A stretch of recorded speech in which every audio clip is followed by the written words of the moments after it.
An urgent call for the Kurds of Kobani, the Kurds of Rojava in Syria.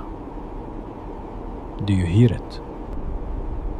This silence is the sound of a city losing its breath. Kobani, with 500,000 souls, is sinking into darkness. The Syrian and Euphrates human rights organizations are warning the world. Time is running out.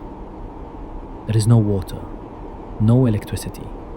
The fuel has run out. Mothers, in the freezing cold, cannot find a single drop of milk for their babies. The cry of the Kurdish Red Crescent rings in our ears. Children, those innocent lives, have already begun to succumb to the freezing cold and the lack of medicine.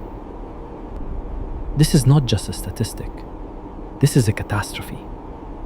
500,000 people, before our very eyes, are being left to die in an open-air prison. Now is the time to speak up. The United Nations and the international community, you must break this blockade immediately. Safe humanitarian corridors must be opened. Medicine, food, and fuel must be delivered without delay. Protecting civilians is not just a legal duty, it is a moral obligation. Let humanity not fail this test. Location: Kobani. Date: January 24th, 2026. Before it is too late, be their voice.